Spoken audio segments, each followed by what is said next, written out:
कहानी के जोबन का उभार और बोलचाल की दुल्हन का सिंगार। किसी देश में किसी राजा के घर एक बेटा था। उसे उसके माँ बाप और सब घर के लोग कुंवर उदयभान करके पुकारते थे। सचमुच उसके जीवन की जोत में सूरज की एक सोता मिली थी। उसका अच्छापन और भला लगना कुछ ऐसा न था जो किसी के लिखने और कहने में आ सके। 15 बरस भर के उसने 16वें में पांव रखा था। कुछ यूं ही सी उसकी मसें भीगती चली थी। किसी को कुछ न समझता था, पर किसी बात की सोच का घर घाट न पाया था और चाह की नदी का पाट उसने देखा न था। एक दिन हरियाली देखने को अपने घोड़े पर चढ़ के अपने उसी अटखेलपने और अल्हड़पन के साथ देखता भालता चला जाता था। इतने में एक हिरनी जो उसके सामने आई तो उसका जी लोटपोट हुआ। उस हिरनी के पीछे सबको छोड़ छाड़ कर घोड़ा फेंका। कोई घोड़ा उसको पा सकता था। जब सूरज छिप गया और हिरनी आंखों से ओझल हुई, तब तो यह कुंवर उदयभान भूखा प्यासा उनींदा जम्हाइयाँ अंगड़ाइयाँ लेता हक्का बक्का होके लगा आसरा ढूंढने। इतने में कुछ एक अमराइयाँ दिख पड़ी। उधर चल निकला तो क्या देखता है, जो 40-50 रंडियाँ एक से एक जोवन में अगली झूला डाले हुए पड़ी झूल रही हैं और सावन गाती हैं। ज्यों ही उन्होंने उसको देखा, तू कौन तू कौन की चिंगाड़ सी पड़ गई। उन सभी में से एक के साथ उसकी आंख लड़ गई। दोहा अपनी बोली का। कोई कहती थी यह उचक्का है, कोई कहती थी यह पक्का है। वही झूले वाली लाल जोड़ा पहने हुए जिसको सब रानी केतकी कहते थे, उसके भी जी में उसकी चाह ने घर किया, पर कहने सुनने को बहुत सी नाहा नूहों की और कहा, इस लग चलने को भला क्या कहते हैं।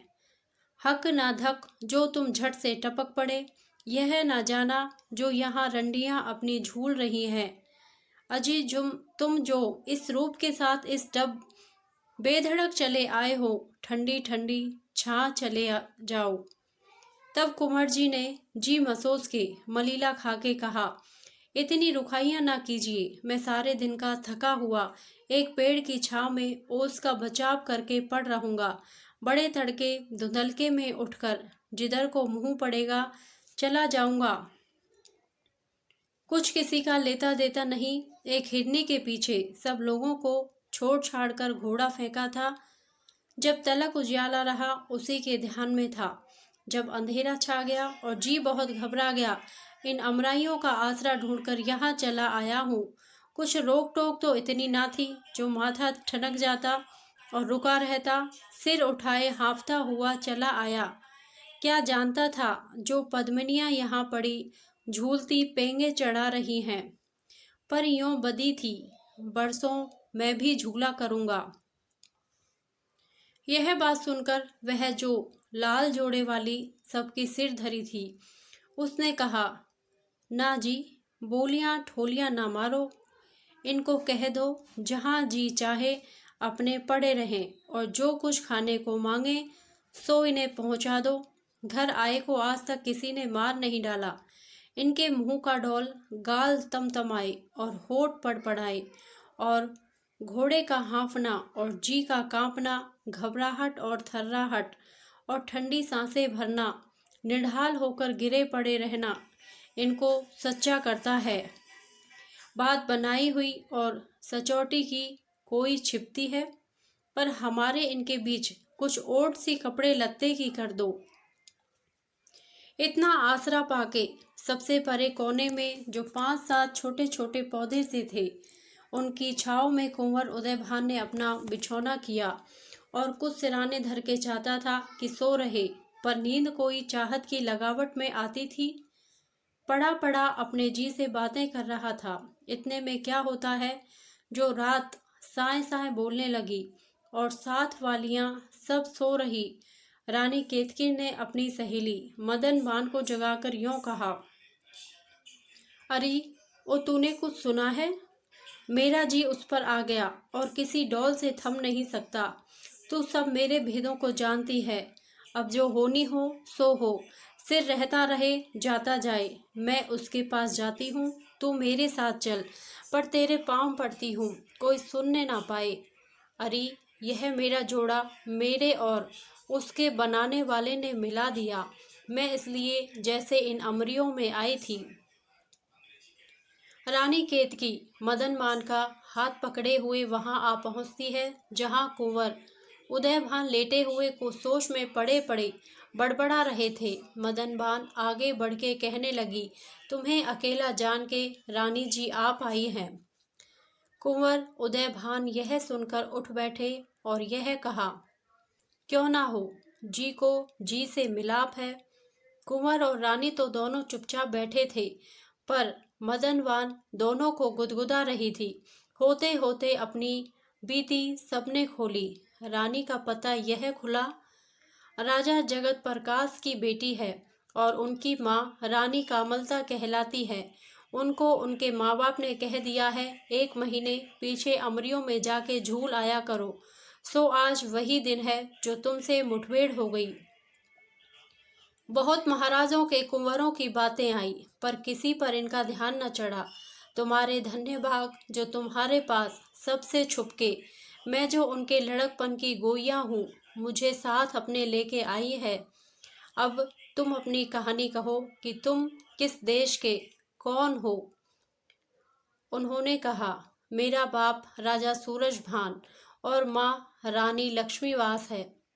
आपस में जो गठजोड़ हो जाए तो कुछ अनोखी अचरज और अचंभे की बात नहीं, यूं ही आगे से होता चला आया है। जैसा मुंह वैसा थपेड़, जोड़ तोड़ टटोल लेते हैं। दोनों महाराजों को यह चित्त चाही बात अच्छी लगेगी, पर हम तुम दोनों के जी का गठजोड़ चाहिए।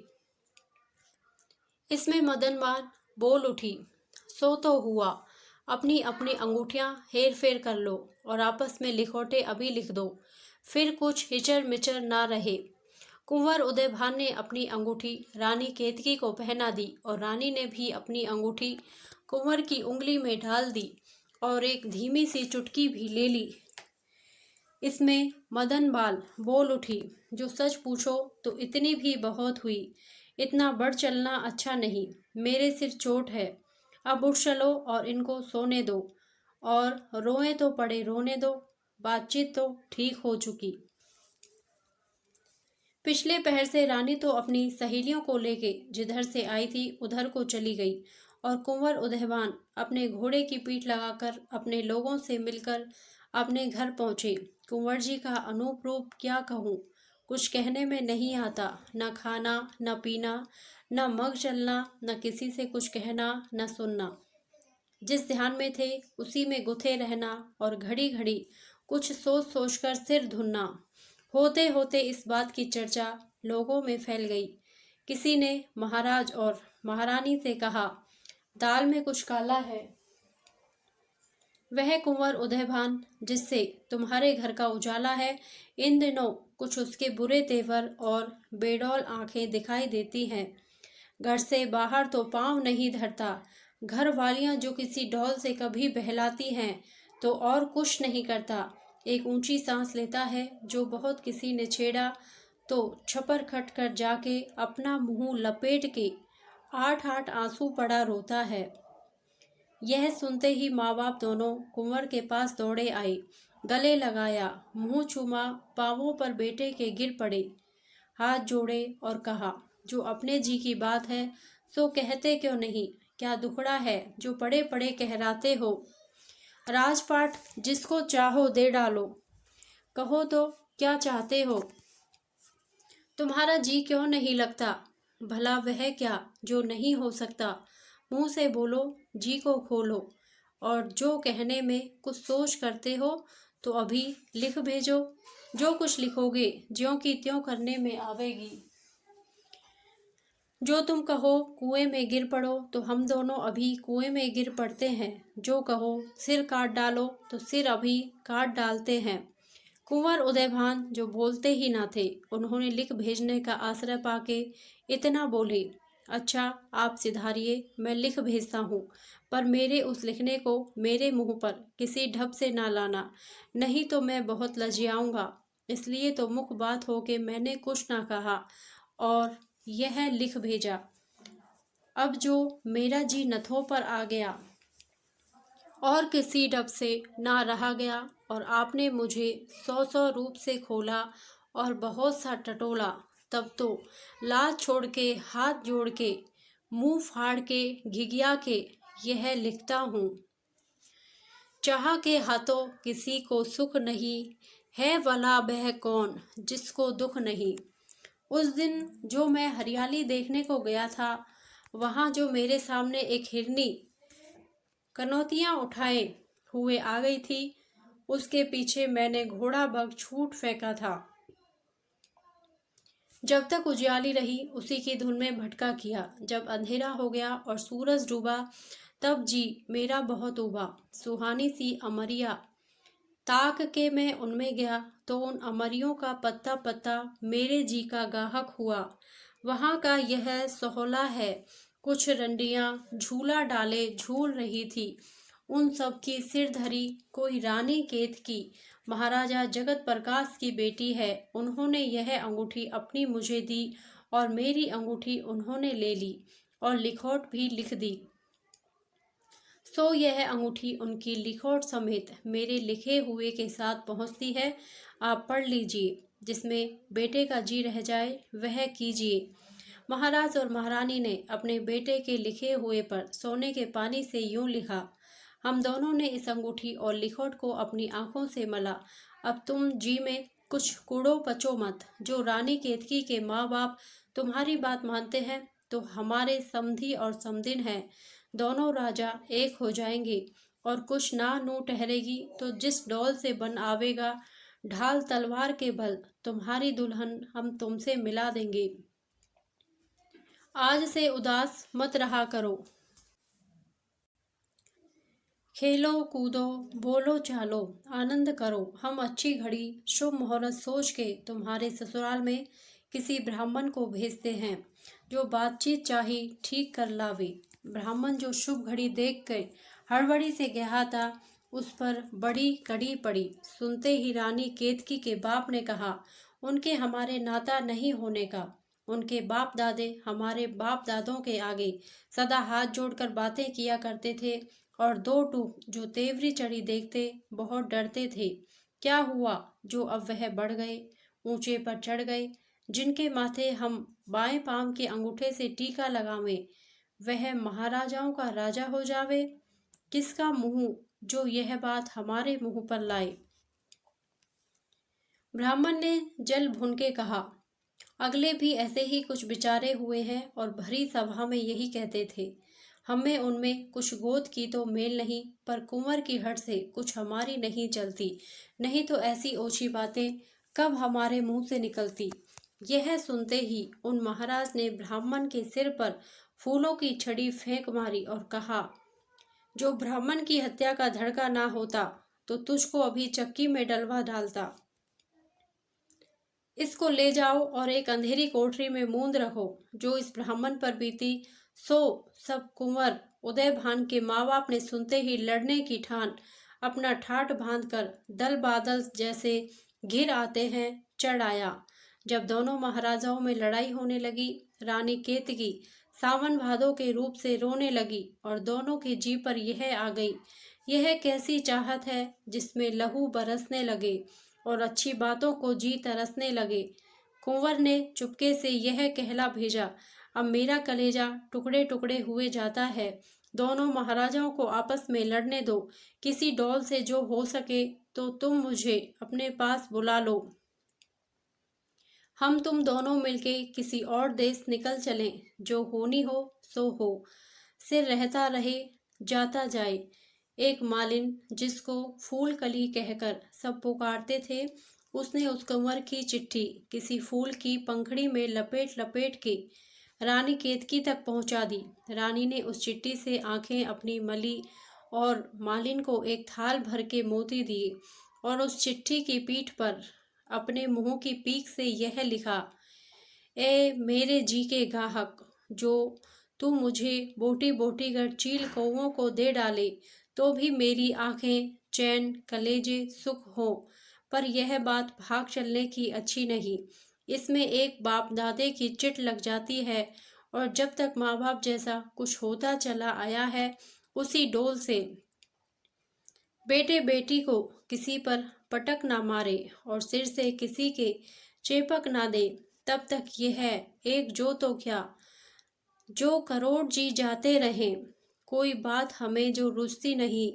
यह चिट्ठी पीक भरी जो कुंवर तक आ पहुँचती है, उस पर कई एक थाल सोने के थाल हीरे मोती पुखराज के खचाखच भरे हुए निछावर करके लुटा देता है, और जितनी उसकी बेकली थी चौगुनी पचगुनी हो जाती है, और उसको अपने उस गोरे डंडे पर बांध लेता है। आना जोगी महेंद्र गिर का कैलाश पहाड़ पर से, और हिरनी हिरन का डालना कुंवर उदयभान और उसके माँ बाप का जगत प्रकाश अपने गुरु को जो कैलाश पहाड़ पर रहता था यों लिख भेजता है, कुछ हमारी सहाय कीजिए, महाकठिन हम विपदा मारों पर आ पड़ी है। राजा सूरजभान को अब यहाँ तक बाप बहक ने लिया है, जो उन्होंने हमसे महाराजों से नाते का डौल किया है। कैलाश पहाड़ जो एक डौल चांदी का है, उस पर राजा जगत प्रकाश का गुरु, जिसको महेंद्र गिरी इंद्रलोक के सब लोग कहते थे, ध्यान ज्ञान में कोई 90 लाख अतीतों के साथ ठाकुर के भजन में दिन रात रहा करता था। सोना रूपा तांबे रांगे का बनाना तो क्या, और गुटका मुंह में लेके उड़ाना पड़े रहे उसको, और बातें इस ढब की ध्यान में थी जो कुछ कहने सुनने से बाहर है। मैं है सोने रुपए का बरसा देना, और जिस रूप में चाहना हो जाना, सब कुछ उसके आगे खेल था, और गाने में और बीन बजाने में महादेव छूट सब उसके आगे कान पकड़ते थे। सरस्वती जिसको हिंदू कहते हैं आदि शक्ति, उनने भी इसी से कुछ गुनगुनाना सीखा था। उसके सामने 6 राग 36 रागिनियां 8 पहर रूप बंधों का सा धरे हुए उसकी सेवा में हाथ जोड़े खड़ी रहती थी। वह अतीतों को यह कहकर पुकारते थे, भैरव गिर विवास गिर हिंडोल गिर मेघनाथ केदारनाथ दीपक दास ज्योति स्वरूप सारंग रूप, और अतीतनियाँ इस ढब से कहलाती थी गुजरी टोड़ी असावरी गौरी मालसिरी बिलावली। जब चाहता अधर में सिंहासन पर बैठकर उड़ाए फिरता था, और 90 लाख अतीत गुटके अपने मुंह में लिए गेरुए वस्त्र पहने जटा बिखेरे उसके साथ होते थे। जिस घड़ी रानी केतकी के बाप की चिट्ठी एक बगुला ने पहुंचाई तो महेंद्रगिरी के एक चिंगाड़ मार के दल बादलों को थलका देता है। बागंपर पर बैठे भभूत अपने मुंह से मल कुछ कुछ पड़ंत करता हुआ बाप के घोड़े की पीठ लगा, और सब अतीत मृग छालों पर बैठे हुए गुटके मुंह में लिए हुए बोल उठे, गोरख जागा। एक आंख की झपक में वहां आ पहुंचता है जहां दोनों महाराजों में लड़ाई हो रही थी। पहले तो एक काली आंधी आई, फिर ओले बरसे, फिर टिड्डी आई, किसी को अपनी सुध न रही। हाथी घोड़े और जितने लोग और भीड़ भाड़ राजा सूरजभान की थी, कुछ न समझा गया किधर गई, उन्हें कौन उठा ले गया, और राजा जगत प्रकाश के लोगों पर और रानी केतकी के लोगों पर केवड़े की बूंदों की नन्ही नन्ही फुहार सी पड़ने लगी। यह सब कुछ हो चुका तो गुरुजी ने अतीतों से कह दिया, उदयभान सूरजभान लक्ष्मीवास इन तीनों को हिरन हिरनी बना के किसी वन में छोड़ दो, और जो उनके साथी हों उन सभी को तोड़ फोड़ दो। जैसा कुछ गुरुजी ने कहा झटपट वो ही किया। विपत का मारा कुंवर उदयभान और उसका बाप वह महाराजा सूरजभान और उसकी माँ लक्ष्मीवास हिरन हिरनी बन की हरी हरी घास कई बरस तक चढ़ते रहे, और उस भीड़ भड़क्के का तो कुछ थल बेड़ा ना मिला। जो किधर गई और कहाँ थी, यहाँ की यही रहने दो। फिर सुनो, अब रानी केतकी की बात और महाराजा जगत प्रकाश की सुनिए।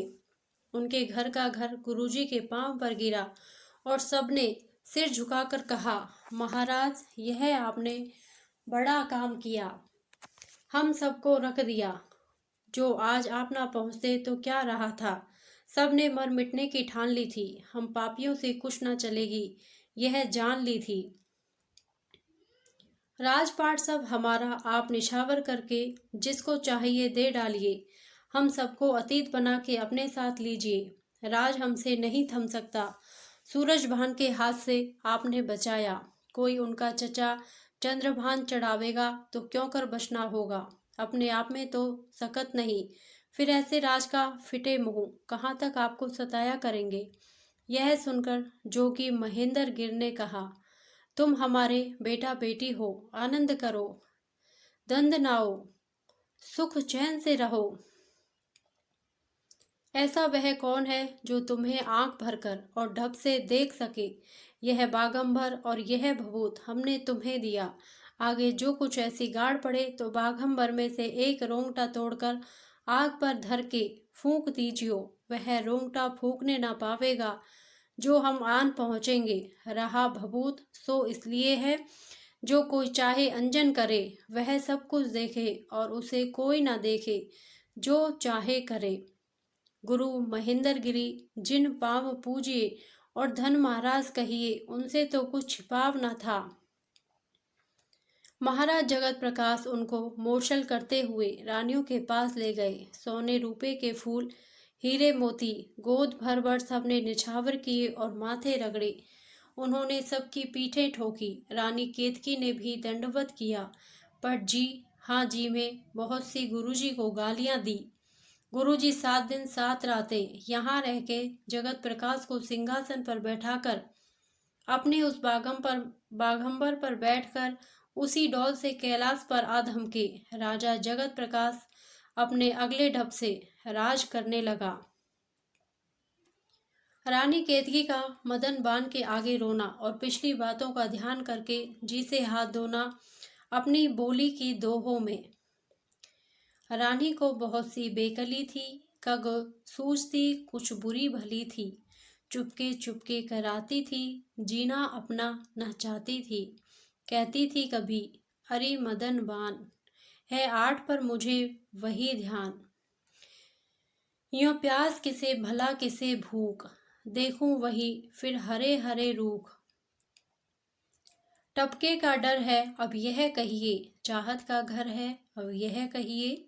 अमराइयों में उनका वह उतरना और रात का साए साए करना और चुपके से उठ के मेरे पास आ जाना और तेरी वह चाह का जताना। उनकी वह उतार अंगूठी लेनी और अपनी अंगूठी उनको देनी। आंखों में मेरी वह फिर रही है, जी का जो रूप था वही है। क्यों कर उन्हें भूलूं, क्या करूं मैं, माँ बाप से कब तक डरूं मैं। अब मैंने सुना है ए मदनवान, बन बन के हिरन हुए उदय भान। चढ़ते होंगे हरी हरी दूब, कुछ तू भी पसीज सोच में डूब। मैं अपनी गई हूँ चौकड़ी भूल, मत मुझको सुंघा यह डहे डहे फूल। फूलों को उठा के यहाँ से ले जा, 100 टुकड़े मेरा हुआ कलेजा। बिखरे जी को ना कर इकट्ठा, एक घास का ला के रख दे गट्टा। हरियाली उसी की देख लूं मैं, कुछ और तो तुझको क्या क्या कहूँ मैं। इन आंखों में है भड़क हिरन की, पलके हुई जैसे घास बन की। जब देखिए डबडबा रही हैं, ओ से आंसू की छा रही है। यह बात जो जी में गड़ गई है, एक ओस सी मुझ पर पड़ गई है। इसी डोल जब अकेली होती थी तब मदनवान के साथ ऐसे ही कुछ मोती पिरोती। भभूत मांगना रानी केतकी का, अपनी माँ रानी कामलता से आंख मिचौली खेलने के लिए और रोई रहना, और राजा जगत प्रकाश का बुलाना और प्यार से कुछ ना कुछ कहना और वह भभूत देना। एक रात रानी केतकी ने अपनी माँ रानी कामलता को भुलावे में डाल के यह पूछा, गुरुजी गोसाई महेंद्र गिर ने जो भभूत मेरे बाप को दिया था वह कहाँ रखा हुआ है और उससे क्या होता है। उसकी माँ ने कहा, मैं तेरी बारी, तू क्यों पूछती है? रानी केतकी कहने लगी, आंख मिचौबल खेलने के लिए चाहती हूँ। जब अपनी सहेलियों के साथ खेलूं और चोर बनूं तो मुझको पकड़ ना सकें। रानी कामलता ने कहा, वह खेलने के लिए नहीं है, ऐसे ही लटके किसी बुरे दिन के संभालने को डाल रखते हैं। क्या जाने कोई घड़ी कैसी है कैसी नहीं। रानी केतकी अपनी माँ की इस बात से अपना मुंह थुथाकर उठ गई और दिन भर खाना ना खाया। महाराज ने जो बुलाया तो कहा, मुझे रुच नहीं। तब रानी कामलता बोल उठी, अजी तुमने सुना भी या नहीं? बेटी तुम्हारी आंख मिचौवल खेलने के लिए वह भभूत गुरुजी का दिया हुआ मांगती थी। मैंने ना दिया और कहा, लड़की यह लड़कपन की बातें अच्छी नहीं। किसी बुरे दिन के लिए गुरुजी दे गए हैं। बहू तेरा बहलाती फुसलाती हूँ, मानती नहीं। महाराज ने कहा, भभूत क्या, मुझे तो अपना जी भी उससे प्यारा नहीं। उसके एक घड़ी भर के बहल जाने पर एक जी तो क्या, जो लाख जी हो तो दे डालिए। रानी केतकी को डिबिया में से थोड़ा सा भभूत दिया।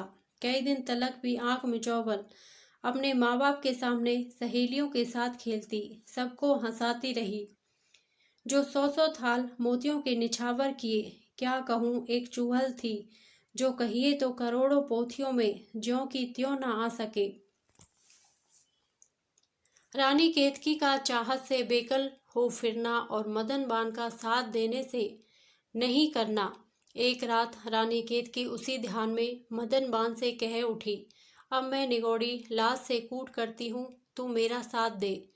मदन बान ने कहा, क्यों कर?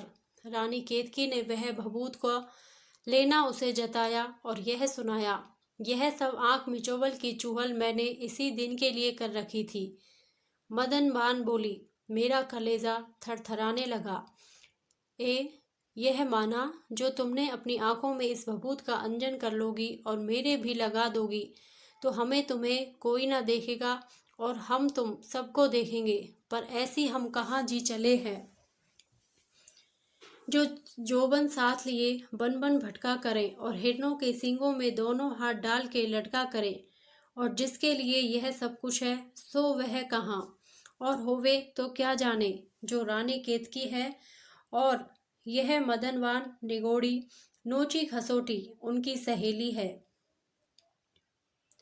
चूल्हे और भाड़ में जाए यह चाहत, जिसके लिए माँ बाप राजपाट सुख नींद लाज छोड़कर नदियों के कछारों में फिरना पड़े, सो भी बेडौल। जो वह अपने रूप में होते तो भला कुछ थोड़ा बहुत आसरा था। ना जी, यह तो हमसे ना हो सकेगा। जो महाराज जगत प्रकाश और महारानी कामलता का हम जानबूझकर घर उजाड़ें और बहका के इनकी बेटी जो इकलौती लाडली है उसको ले जावें और जहाँ वहाँ उसे भटकावें और बनस्पति खिलावें और अपने चौड़े को हिलावें।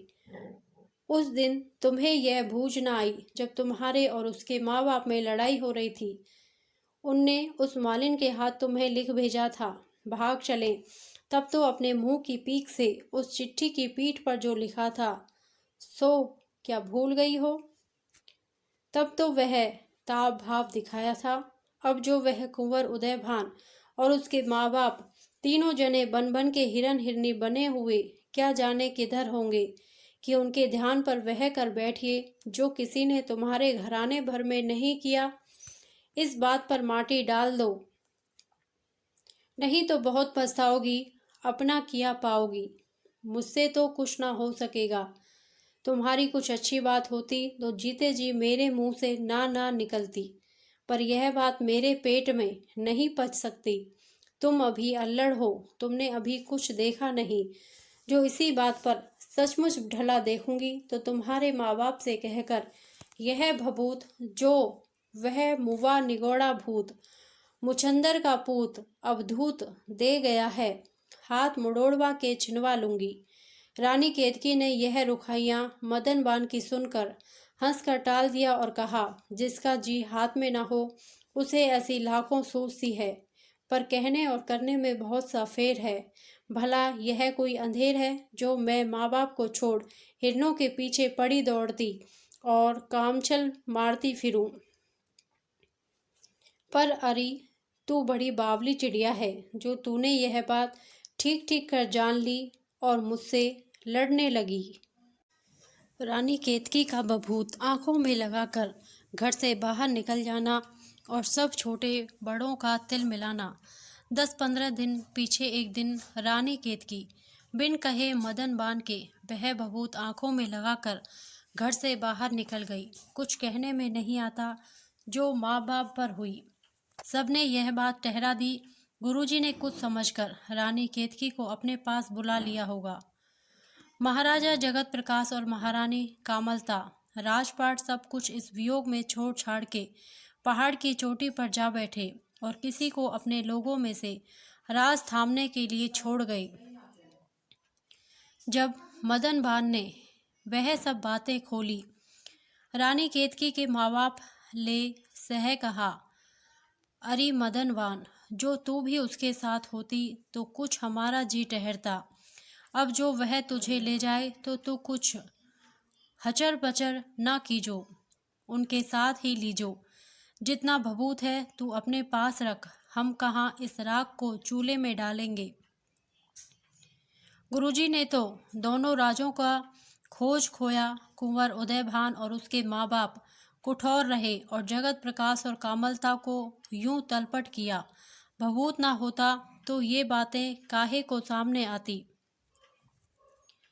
मदन बान भी उनके ढूंढने को निकली। अंजन लगाए हुए रानी केतकी कहती चली जाती। बहुत दिनों पीछे कहीं रानी केतकी भी हिरनों की डारों में उदयभान चिंगारती हुई आ निकली। जो एक ने एक को ताड़कर यूं पुकारा, अपनी अपनी आंखें धो डालो। एक डेरे पर बैठकर दोनों की मुठभेड़ हुई। गले मिलके ऐसी रोई जो पहाड़ों में कूक सी पड़ गई। दोहा अपनी बोली का, छा गई ठंडी सांस झाड़ों में, पड़ गई कूक सी पहाड़ों में। दोनों जनियां एक टीले पर अच्छी सी छान ताड़ के आ बैठी और अपनी अपनी बातें दोहराने लगी। बातचीत मदन बान की रानी केतकी के साथ। रानी केतकी ने अपनी बीती सब कही और मदन बान वही अगला झींका कि उनके माँ बाप ने उनके लिए जोग साधा और जो वियोग लिया था सब कहा। जब मदनवान यह सब कुछ कह चुकी तो फिर हंसने लगी। रानी केतकी यह लगी पढ़ने दोहे अपनी बोली के, हम नहीं हंसने से रुकते, जिसका जी चाहे हंसे, है वही अपनी कहावत, आप हंसे जी आप हंसे। अब तो सारा अपने पीछे झगड़ा झांटा लग गया। पाँव का क्या ढूंढती, हाजी में कांटा लग गया। मदनवान से कुछ रानी केतकी के आंसू पुस्ते से चले। उनने यह बात ठहराई, जो तुम कहीं ठहरो तो मैं तुम्हारे उन उजड़े हुए माँ बाप को चुपचाप यहीं ले आऊं और उन्हीं से इस बात को ठहराऊं। गुसाई महेंद्रगिर जिसकी यह सब करतूत है, वह भी उन्हीं दोनों उजड़े हुओं की मुट्ठी में है। अब भी मेरा कहाँ जो तुम्हारे ध्यान चढ़े तो गए हुए दिन फिर सकते हैं।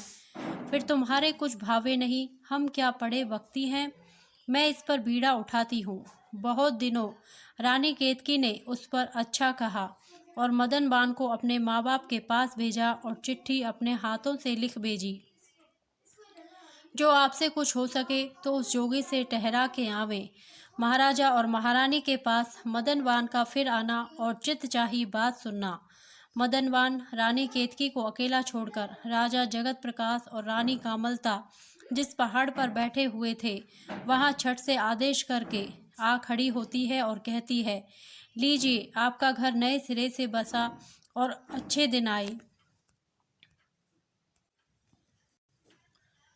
रानी केतकी का एक बाल भी बांका नहीं हुआ। उन्हीं के हाथ की यह चिट्ठी लाई हूँ, आप पढ़ लीजिए, आगे जो चाहिए सो कीजिए। महाराज ने उसी बागंबर में एक रोंगटा तोड़कर आग पर दिया। बात की बात में गुसाई महेंद्रगिर आ पहुँचे और जो कुछ यह नया सांग जोगी और जोगिन का हो आया था, आंखों देखा, सबको छाती से लगाया और कहा, बाघंबर तो इसलिए मैं सौंप गया था, जो तुम पर कुछ होए तो इसका एक रोंगटा फूंका दीजो। तुम्हारी घर की यह गत हो गई। अब तक क्या कर रहे थे और किन नींदों में सोते थे? पर तुम क्या करो, यह खिलाड़ी जो जो रूप चाहे सो दिखावे, जो जो नाच चाहे सो नचावे। भभूत लड़की को क्या देना था? हिरन हिरनी तो उदय भान और सूरज भान, उसके उसके बाप को और लक्ष्मीबास, उनकी माँ को मैंने किया था मेरे आगे। फिर उन तीनों को जैसा का तैसा करना कुछ बड़ी बात ना थी। अच्छा, हुई सो हुई। अब चलो उठो, अपने राज पर विराजो और ब्याह के ठाट करो।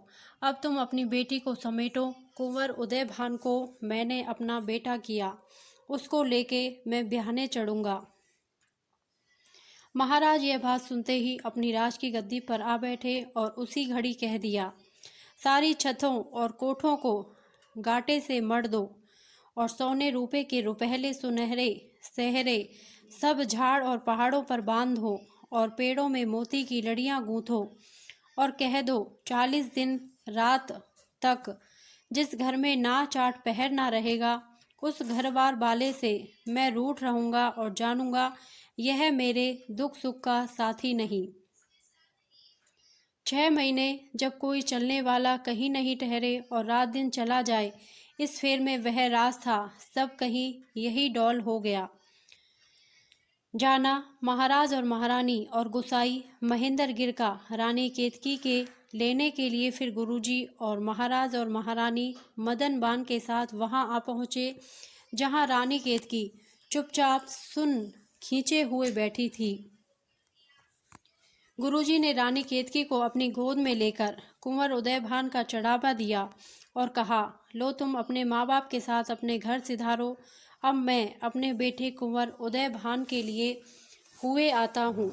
गुरुजी गोसाई जिनको दंडवत है सो तो वे सिधारते हैं, आगे जो होगी सो कहने में आवेगी। यहाँ की यह धूमधाम और फैलावा पे ध्यान कीजिए। महाराज जगत प्रकाश ने अपने सारे देश में यह पुकार के कहा, जो यह ना करेगा उसकी बुरी गत होगी। गांव गांव में अपने सामने तिरपोलिए बना बना के सूहे कपड़े उन पर लगा दो और गोट धुनक की और गोखरू रुपहली सुनहरी और किरने और डाक टाक रखो और जितने बड़ पीपल के पुराने पुराने पेड़ जहाँ जहाँ हो उन पर गोटे के फूले के सहरे बड़े बड़े ऐसे जिसमें सिर से लगा जड़ तक उनकी थलक और झलक पहुँचे बांध दो।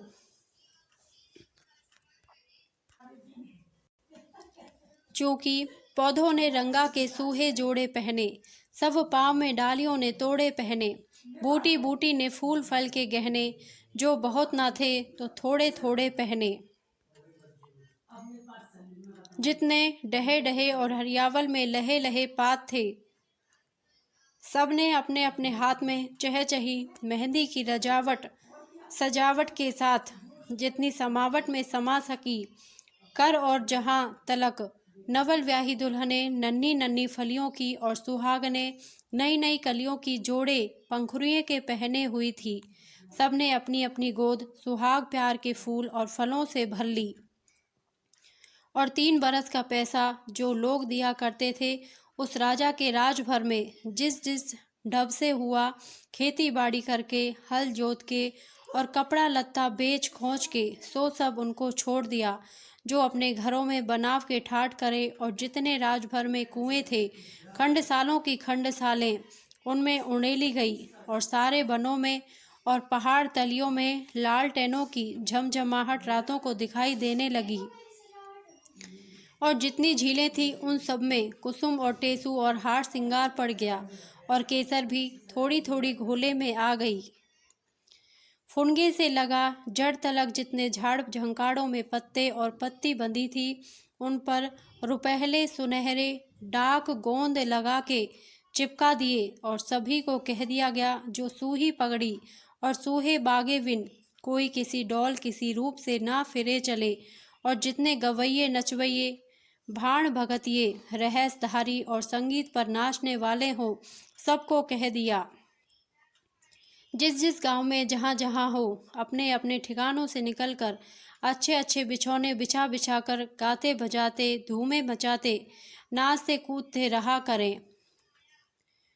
ढूंढना गुसाई महेंद्र गिर का कुंवर उदयभान और उसके माँ बाप को, और ना पाना और बहुत सा तिल मिलाना, और राजा इंदर का उसकी चिट्ठी पढ़ के आना। यहाँ की बात और चोहले जो कुछ है सो यहीं रहने दो।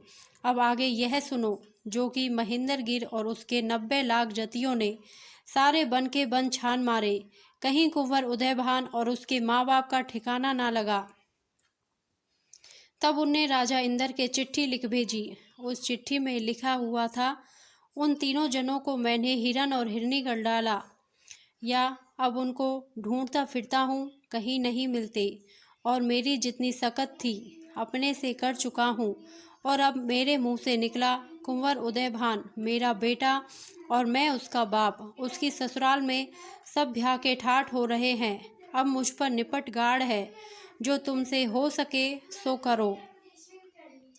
राजा इंदर गुरु महेंद्र गिर के देखने को सब इंद्रासन समेत आप आन पहुँचता है और कहता है, जैसा आपका बेटा तैसा मेरा बेटा। आपके साथ मैं सारे इंद्र लोक को समेट के कुंवर उदयभान को ब्याहने चढ़ूंगा। गुसाई महेंद्र गिर ने इंदर से कहा, हमारी आपकी एक ही बात है, पर कुछ ऐसी सुझाइए जिसमें वह कुंवर उदयभान हाथ आवे। यहाँ जितने गवैये और गायने हैं उन सबको साथ लेके हम और आप सारे बनों में फिरें, कहीं ना कहीं ठिकाना लग जाएगा। हिरन और हिरनी के खेल का बिगड़ना और कुंवर उदयभान और उनके बाप माँ का नए सिर से रूप पकड़ना। एक रात राजा इंदर और गुसाई महेंद्र गिर निखरी हुई चांदनी में बैठे राग सुन रहे थे। करोड़ों हिरन आसपास आन के राग के ध्यान में चौकड़ी भूले सिर झुकाए खड़े थे। इसी में राजा इंदर ने कह दिया, इन सब हिरनों पर मेरी सकत गुरु की भगत फुरे मंत्र ईश्वरो बाचा पढ़ के एक एक छींटा पानी का दो। क्या जाने वह कैसा पानी था। पानी के छींट के साथ ही कुंवर उदयभान और उनके माँ बाप तीनों जने हिरनों का रूप छोड़कर जैसे थे वैसे हो जाते हैं। महेंद्र गिर और राजा इंदर इन तीनों को गले लगाते हैं और पास अपने बड़ी आप भगत से बिठाते और वही पानी का घड़ा अपने लोगों को देकर वहां भिजवा देते हैं।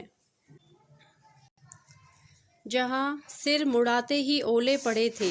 राजा इंदर के लोग जो पानी के छींटे यही ईश्वरों बाचा पढ़ के देते थे, जो मर मिटे थे सब उठ खड़े होते हैं, और जो अधमुए होके भाग बचे थे सब सिमट जाते हैं। राजा इंदर और महेंद्र गिर कुंवर उदयभान और राजा सूरजभान और रानी लक्ष्मीबास को लेकर एक उड़न खटोले पर बैठकर बड़ी धूमधाम से उनकी अपने राज पर बैठा के ब्याह के ठाठ करते हैं। पसेरियों हीरे मोती उन पर सब निछावर होते हैं। राजा सूरजभान और उदयभान और उनकी माँ रानी लक्ष्मीबास चित्त चाही आस पाकर फूले अपने आप में नहीं समाते और सारे अपने राज को यही कहते जाते हैं, जौरे भौरे के मुंह खोल दो और जिस जिसको जो उक्त सूझे बोल दो। आज के दिन का सा और कौन सा दिन होगा, हमारी आंखों की पुतलियों का जिससे चैन है उस लाडले इकलौते का ब्याह, और हम तीनों का हिरनों के रूप से निकलकर फिर राज पर बैठना। पहले तो यह चाहिए जिन जिन की बेटियां बिन ब्याहियां कुंवारियों बालियां हो उन सबको इत्ता कर दो, जो अपनी जिस जिस चाव चौंच से चाहे अपनी अपनी गुड़ियां संवार के उठावे, और जब लतक जीती रहे हमारे यहाँ से खाया पिया पकाया रींधा करें, और सब राज भर की बेटियां सदा सुहागिने बनी रहे, और सूहे रातें छूट कभी कोई कुछ न पहना करे, और सोने रुपए के किवाड़ गंगा जमनी सब घरों में लग जाएं, और सब कोठों के माथों पर केसर और चंदन के टीके लगे हों, और जितने पहाड़ हमारे देश में हों उतने ही रूपे सोने के पहाड़ आमने सामने खड़े हो जाएं, और सब डांगों की चोटियों मोतियों की मांग से बिन मांगे तांगे भर जाएं, और फूलों के गहने और बंधन बारों से सब झाड़ पहाड़ लदे रहे, और इस राज से लगा उस राज तलक अधर में छत सी बांध दो, चप्पा चप्पा ऐसा कहीं ना रहे जहाँ भीड़ भड़क्का धूम धड़क्का ना हो जाए। फूल इतने बहुत सारे खुंड जाएं, जो नदियाँ जैसी सचमुच फूलों की बहतियाँ हैं, यह समझा जाए और यह डौल कर दो।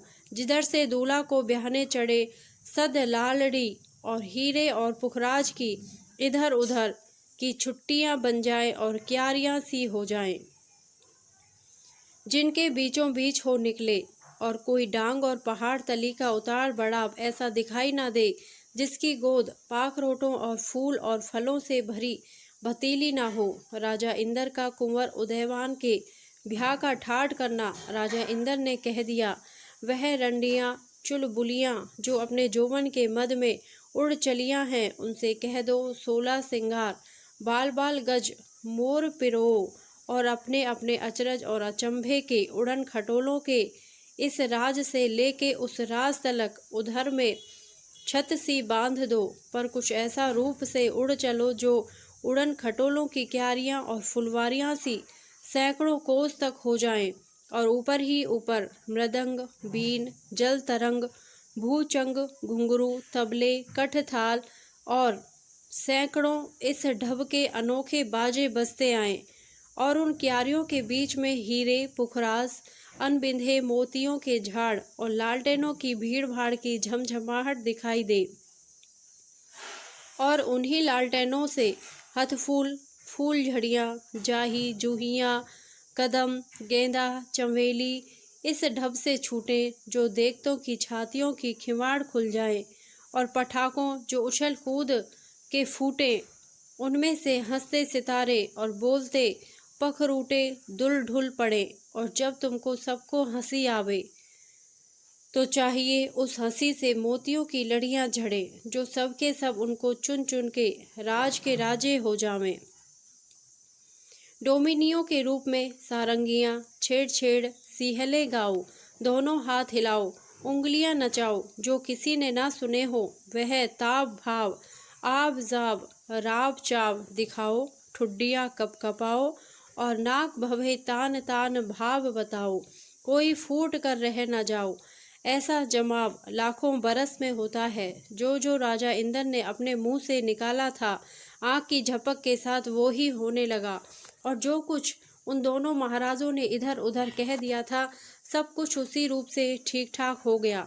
जिस बहाने की यह कुछ फैलावट और जमावट और रचावट ऊपर तले इस झमघट के साथ होगी, उसका और कुछ फैलावा कैसा कुछ होगा, यह ध्यान कर लो।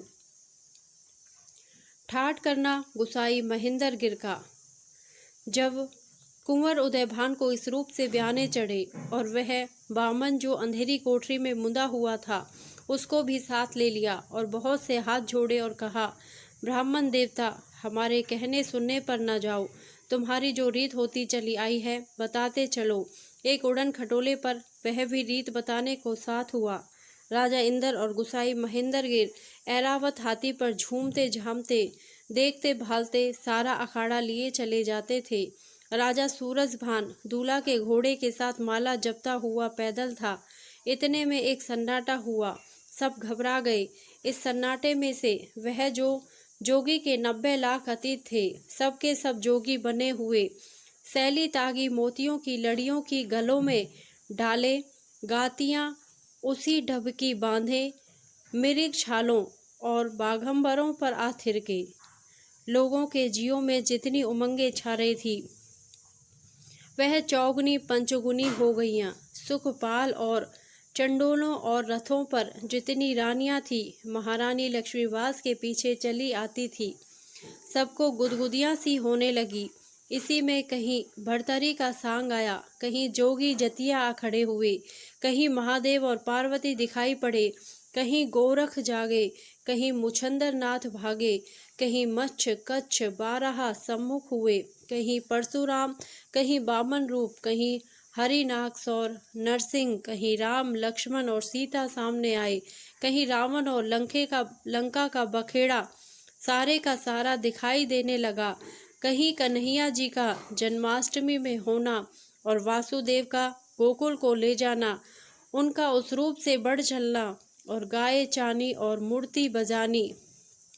मुरली बजानी और गोपियों से धूमें मचानी और राधिका का रहस और कुब्जा का बस कर लेना, वही करील की कुंजें, बंसी घट, चीर घाट, वृंदावन, सेवा कुंज, बरसाने में रहना और कन्हैया से जो जो कुछ हुआ था सब का सब ज्यों का त्यों आंखों में आना और द्वारका जाना और वो सोने का घर बनाना और फिर विरज को न आना और 1600 गोपियों का तिल मिलाना सामने आ गया।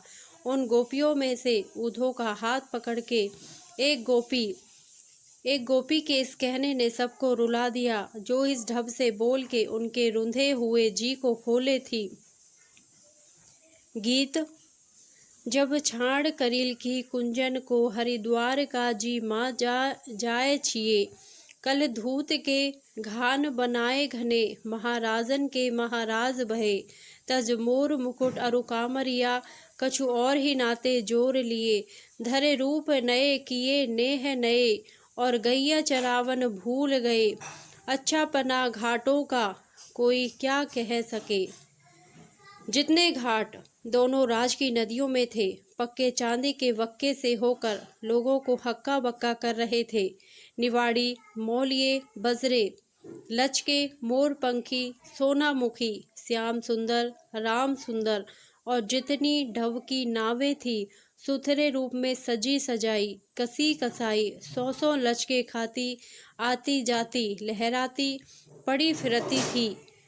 उन सब पर यही गवैये, कंचनिया, रामजनिया और डोमनिया खचाखच भरी अपने अपने कर्तव्य में नाचती गाती, बजाती, कूदती, फांदती, घूमे मचाती, अंगड़ातियाँ, जमातियाँ, उंगलियाँ नचातियाँ, उछली पड़ती थी।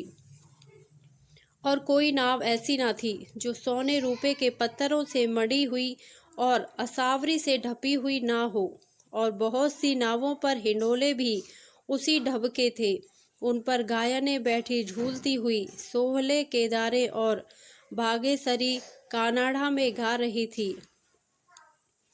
दल बादल से निवाड़ों के सब झीलों में भी छा रहे थे। आ पहुंचना कुंवर उदयभान का ब्याह के ठाट के साथ दुल्हन की ड्योढ़ी पर इस धूमधाम के साथ कुंवर उदयभान सेहरा बांधे जब दुल्हन के घर तलक आन पहुंचा, और जो रीतें उनके घराने में होती चली आती थी होने लगी। मदनबान रानी केतकी से ठिठोली करके बोली, लीजिए अब सुख समेटिए, पर झोली, सिर नेहड़ाए क्या बैठी हो, आओ ना टुक हम तुम मिलके झरोकों से उन्हें झांके। रानी केतकी ने कहा, नारी ऐसी निर्लजी बातें हमसे ना कर, ऐसी क्या पड़ी जो इस घड़ी ऐसी कड़ी झेलकर रेल पेल कर उपटन और तेल फुलेल भरे हुए उनके झांकने को जा खड़ी हो।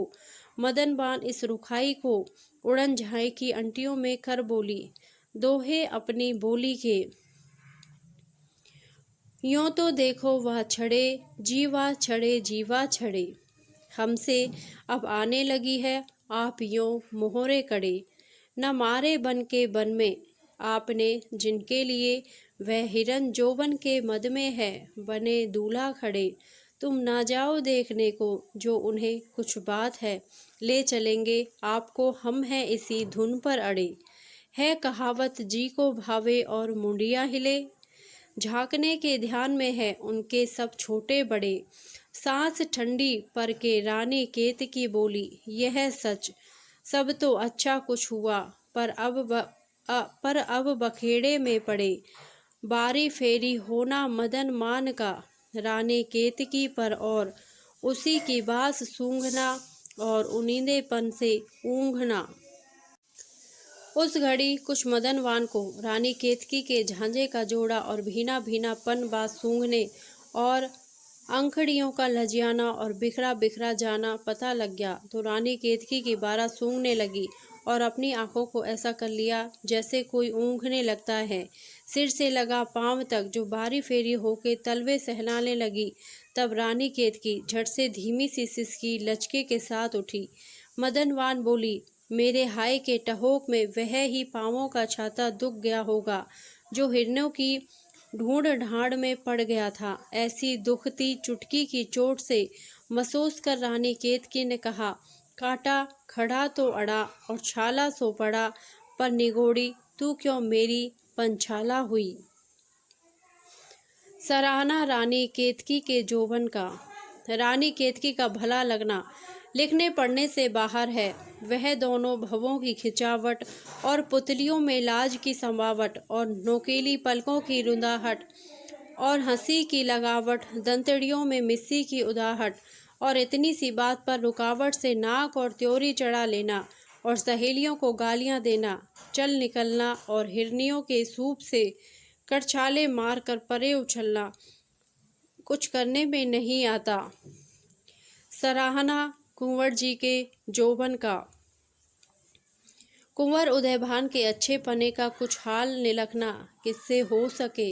हाय रे, उनके उभार के दिनों का मुहानापन और चाल ढाल का अच्छन बच्चन, उठती हुई कोंपल की फवन और मुखड़े का गदराया हुआ जोबन, जैसे बड़े तड़के हरे हरे पहाड़ों की गोद से सूरज की किरणें निकल आती हैं।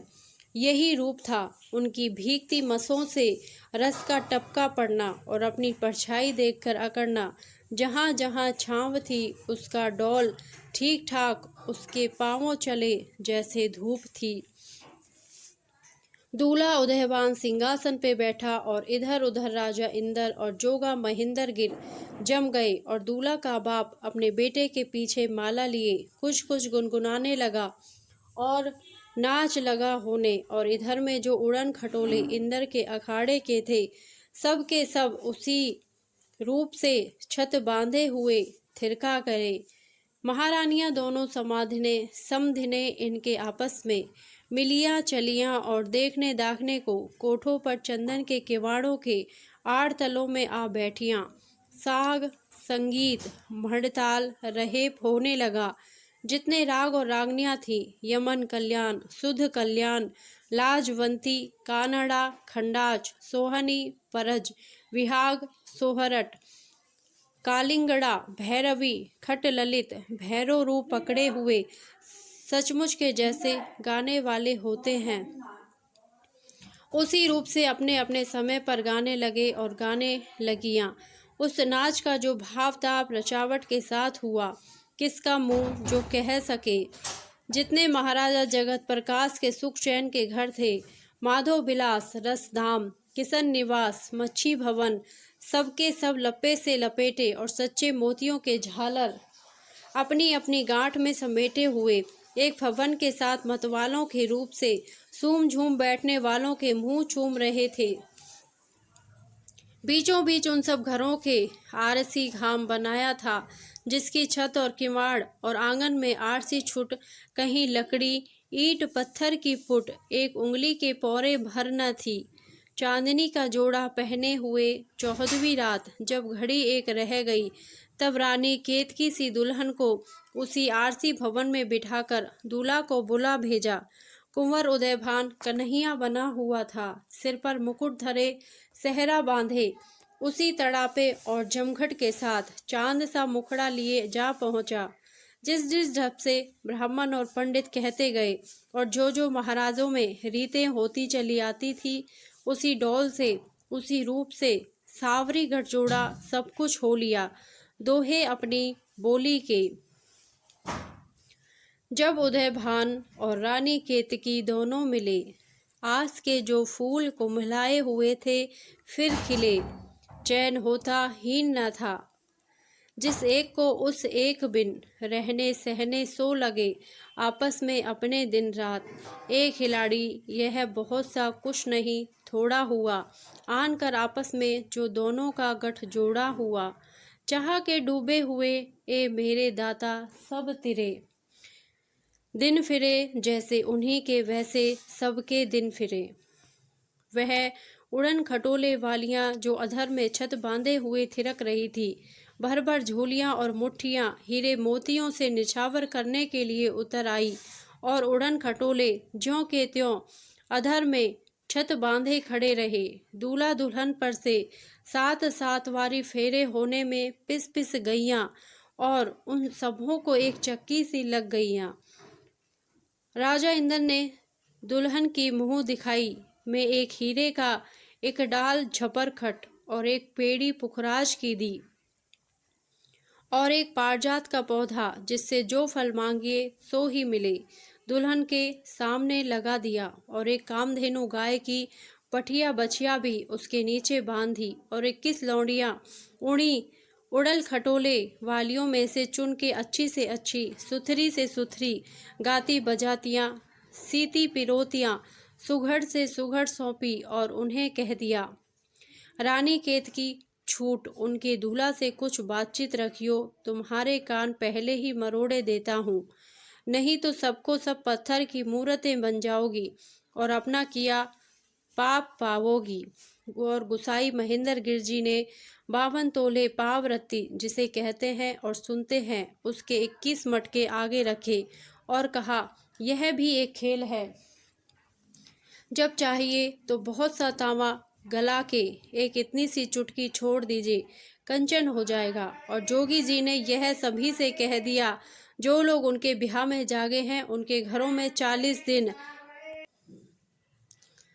दिन और रात सोने की टिड्डियों के रूप में हुन बरसे और जब तक जिए किसी बात को फिर न तरसे।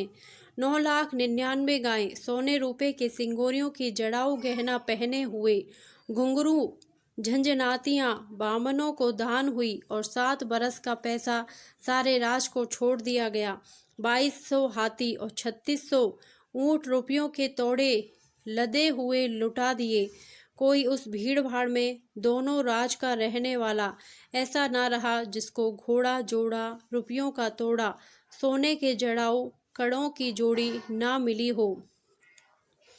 और मदनवान छूट दूल्हा दुल्हन के पास किसी का हवाब न था जो बिन बुलाए चली जाए, बिन बुलाए दौड़ी आए तो वही आए और हंसाए। रानी केतकी के छेड़ने को उनके कुंवर उदयभान को केवड़ा कह के पुकारती थी और उसी बात को 100 रूप से संवारती थी।